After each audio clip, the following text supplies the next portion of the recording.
Good tidings, ladies and gentlemen, and welcome back to the Landy Lodge. Today we are starting a new series based all around the hero's journey, where we will zero in on particular heroes and point out each step along the way. And today, our hero of choice is Cloud Strife. However, quickly, for those who don't know, the hero's journey was put forth by Joseph Campbell in his internationally acclaimed book, The Hero with 1,000 Faces, and outlines how many of our favorite heroes, despite their differences, all experience the same patterns and structure on their adventures. This particular model you see on the screen is the one I'll be following, as it outlines both the hero's inner and outer journey, which will certainly be of importance. To help you follow, I'll be listing the outer journey in gold and the inner journey in purple along the bottom. But hey, no need to waste any more time here. Let's take a dive into everyone's favorite soldier, and let's walk along his hero's journey. The journey of 1,000 miles begins with the first step, and that first step here is in the ordinary world, where our hero is relatively unaware of his problem. What is this problem, you might ask? Well, when it comes to Cloud's inner journey, the problem he must face is his selfishness and lack of purpose, while his outer journey addresses his inability to deviate from the Whispers, otherwise known as the Arbiters of Fate. However, before Cloud can address the outer journey problem, he must first prove himself triumphant over his inner journey, which brings us to the start of the game. We're introduced to Cloud in a very quick fashion that tells us exactly who he is. Get down here, Merc. That one line from Barrett makes it all clear. Cloud is a mercenary, a sword for hire, and the game wastes no time in showing us that he stands for nothing and is only out for himself. Come on, nobody do something this crazy just for money. They may not think you're a true believer, but you know what I think? Not interested. So while Cloud has a whole other host of problems to address, most notably his memory lapses, as well as his encounters with Sephiroth and Jenova, those particular arcs are going to round themselves out over the series of games, while this particular game addresses and rounds out Cloud's personal growth from a selfish, guild-grubbing mercenary into a forthright, dedicated member of a team, with a will strong enough to take fate into his own hands. However, here on step 1 of our journey, Cloud is unaware that his selfishness and lack of purpose is even a problem. In fact, he seems to wear it as a badge of honor, which leaves plenty of room for growth and change for our hero. Which leads us into our next step on the journey, step number 2, the call to adventure. This is where Cloud has an increased awareness of his problem. We see it most prevalent in 2 scenes. One scene being the scene in the elevator where Barrett tries to rally Cloud to the cause. You gonna stand there and pretend you can't hear the planet crying out in pain? I know you can! You really hear that? Damn straight I do! Get help. Now, keep this call to adventure in mind, as the idea you can hear the planet crying out in pain will certainly come into play down the line. The next call to adventure is at the end of the mission, where Barrett offers Cloud the honors of setting up the bomb. This scene will actually bridge us into our next step in the journey, but let's be sure to cover all of our bases first. Barrett calls out to Cloud and asks him to be the man Tifa says he is, that he's one of them. This is Cloud's invitation to not only join a bigger cause, but it's also a call to his higher self. Cloud's response will bring us to step 3 on the journey, refusal of the call. Go on, do the honors. Prove to me you're the man Tifa says you are. That you're one of us. Never said I was. I'm just here for the paycheck. And there you have it, Cloud's refusal of the call to adventure, and you can see it all over Barrett's face. Then do the damn job! Sorry, I just love that line. Moving on. The refusal of the call is really just the fear of change, usually masqueraded by stubbornness, as we see from Cloud here. I don't believe it to be coincidence that directly after Cloud refuses the call to adventure, we see Sephiroth's black feather appear, which alludes to his appearance in the next chapter, as well as the Whispers, basically outlining that it doesn't matter that Cloud refused the call to adventure, change is coming and it can't be avoided, which is again reinforced by their appearance in chapter 2. But when we make our way back to Sector 7 and meet up with Tifa, we hit step number 4 on the journey, meeting the Mentor. This is the stage where Cloud begins overcoming fear, And who plays the role of his mentor at this point in the story? Why, it's no other than Tifa Lockhart herself. Now, Tifa isn't a mentor in a combat sense, obviously seeing as both their fight styles couldn't be more different, but in many cases, Tifa acts as Cloud's mentor not in just overcoming his fear, but in getting him acquainted with Sector 7, outlining how being a mercenary in the slums will work, and just overall showing him the ropes around the slums. This relationship is referenced through their dialogue at several points, including these. If you're serious about becoming a merc, then you're going to need to start making connections. It's not what you know, but who you know, you know? Another lesson for life on the ground floor. Yep. Connections get you jobs. Jobs build your rep. And more rep gets you better connections. Think of each job as an opportunity, not to make money, but to build connections. It's not what you know, but who. You remembered. Not a patient teacher. Maybe not so patient next time. We then see her role in overcoming fear when Cloud has a vision of Sephiroth, whom you could argue is a symbol of Cloud's fear. But lucky for Cloud, Tifa was there to snap him out of it. Now with that covered, let's move on to step number 5 in the journey. Now the next step takes place after the Mako reactor mission. Avalanche fell for Shinra's trap, and as a result of the fallout, Cloud falls from the sky. And after a confrontation with Sephiroth, whom strikes fear into our hero's heart yet again, we then awake to find Aerith, and thus begins step number 5, crossing the threshold. This is where Cloud starts committing to change, and Aerith is going to be a big part of that. When the Turks show up for Aerith, Cloud accepts the role of bodyguard without any promise of a financial reward. And even though we saw him extend a similar act of kindness towards Tifa in Chapter 3, there was still the promise of monetary benefit. And with Tifa hooking him up with free housing, he may have felt he owed it to her. Here with Aerith, there's no financial incentive, nor does Cloud have a history with Aerith where he could be paying forward a good deed. No. This is the first time Cloud decides to help someone out of sheer goodwill. Especially if you consider that Cloud knows who the Turks are, deciding to protect Aerith meant getting his hands dirty with the wrong people. This trend of goodwill is later reinforced by some of the side quests you do with Aerith. For instance, there's the time you collect flowers with her to build the wreath for the townspeople. I mean, come on, look at this picture here. Cloud is changing right before our very eyes. Another example is when Cloud decides to help the children. Again, another deed without any financial incentive. We see the kids now start looking up to Cloud, and his reactions reflect that there is a change happening within our beloved hero. Cloud's selfishness is dissolving. Thank you. That was cool. This is going to lead us to perhaps the most on-the-nose step in the journey, and that would be step number 6, tests, allies, and enemies. This is the portion in our hero's journey where Cloud experiments with new conditions. In most video games, for obvious reasons, this is usually the most on-the-nose part of the adventure. And for Cloud, this part of the journey will take us to Chapter 9, Wall Market, and we can break it down real quick. So when it comes to tests, we have the Corneo Cup being a test of Cloud and Aerith's combat and teamwork skills, handling all of the tasks for the Big 3 to try and get Aerith's endorsement. We have Andrea Rodea's dance test for Cloud, and then we have Cloud's patience being tested. Cloud? Is that you? Oh my god, that makeup!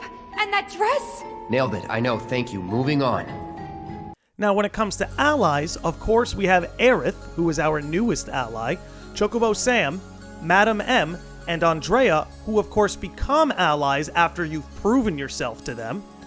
And then we meet Leslie, that even though he isn't an ally in this particular chapter, he does become one later. And then lastly, we have enemies, which brings in the infamous and repulsive Don Corneo.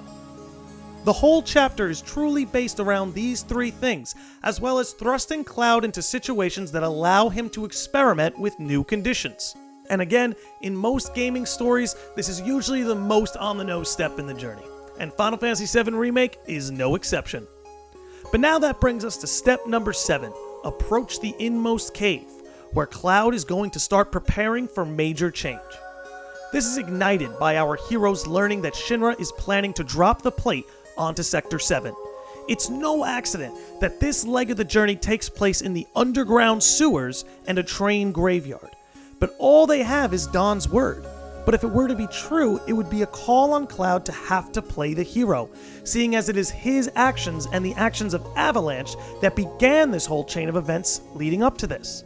Cloud has found himself in position to cast his selfishness and apathy aside, not just for the fact that he has come to think of Avalanche and the people of Sector 7 as friends, but also because he bears personal responsibility to the situation at hand. Then in Chapter 11, we get confirmation that Shinra is indeed going to drop the plate. Cloud no longer has any doubt and is prepared for the change that is to come, leading us into our next stage of the journey. Step number 8, the ordeal, death and rebirth. This step focuses on the hero's attempt at making a big change. This often puts them in a life or death situation. Of course, this part of the journey is covered by our ascension of the pillar to try and keep the plate from falling. Remember when Cloud said that Avalanche was a one-time gig? This is a one-time gig. When it's done, we're done. Well, now here he is, coming to their aid, and not just their aid, but the aid of everyone in Sector 7. This is Cloud's attempt at big change, and these changes are reinforced in his scenes with Wedge, Biggs, and Jesse, where he shows how much he cares about them. You okay? Cloud, it's Shinra. They're trying to take out the pillar. I know. I have to go back. Barrett and the others are still... Stop. Could have used some extra padding myself. Don't talk. It's pretty bad up there. Cloud, promise me, don't let it be for nothing. I won't. You're a good man. Giving me that comfort.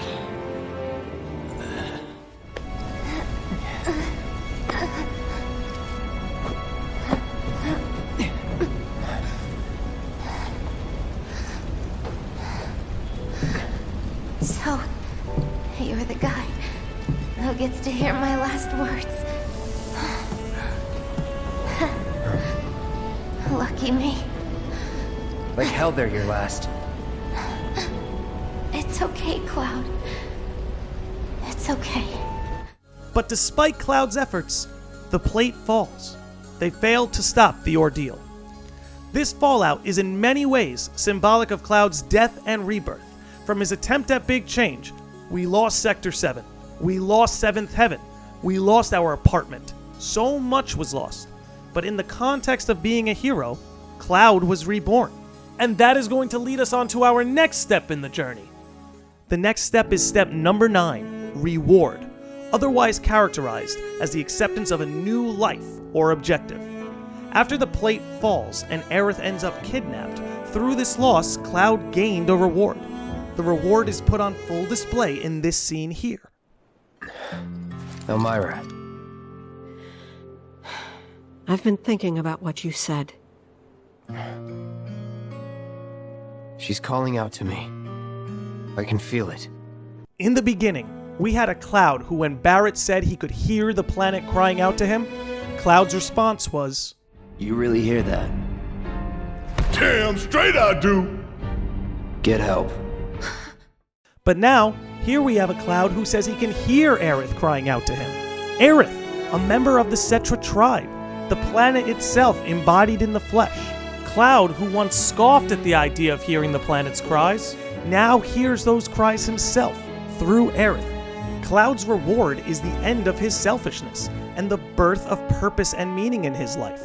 And it's no coincidence that this is the point in the story where Cloud becomes most likable, not just to the player, but even those around him. Alright, time to get some payback. Don't forget why we're doing this. I know. To rescue Aerith. Which leads us directly onto our next step in the journey, step number 10, the road back, which is where the hero accepts a new challenge and rededication. That challenge being the rescue of Aerith from Shinra Tower and the escape of Midgar altogether. This portion of the journey will take us through chapters 15 through 17. Essentially our entire ascent of Shinra Tower all the way to the end of the highway. Throughout these 3 chapters, the world of Midgar offers new challenges and progressions to the story. Whether it's Aerith filling everyone in on the situation, Sephiroth stealing Genova, Rufus becoming president, the list goes on.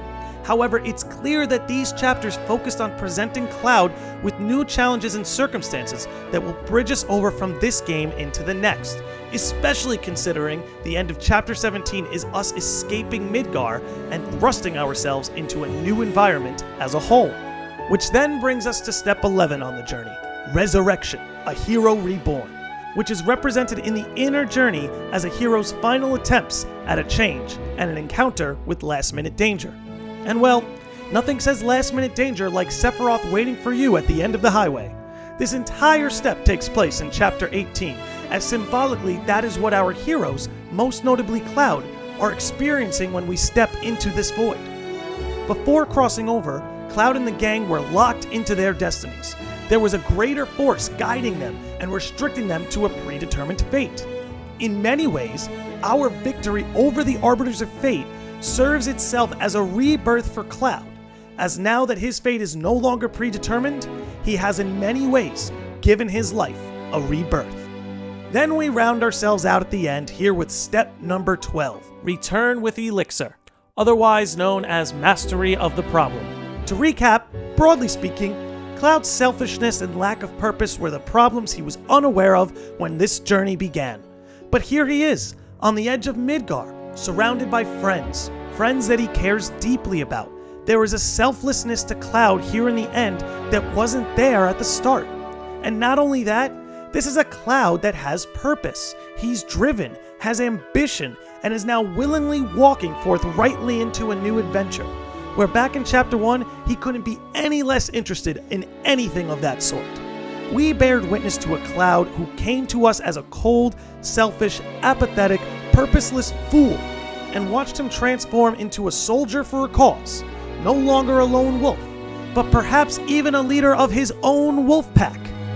The fool is always the precursor to the hero, and our good friend Cloud Strife is no exception. No charm, no wit, big sword, but no skills. I've got skills.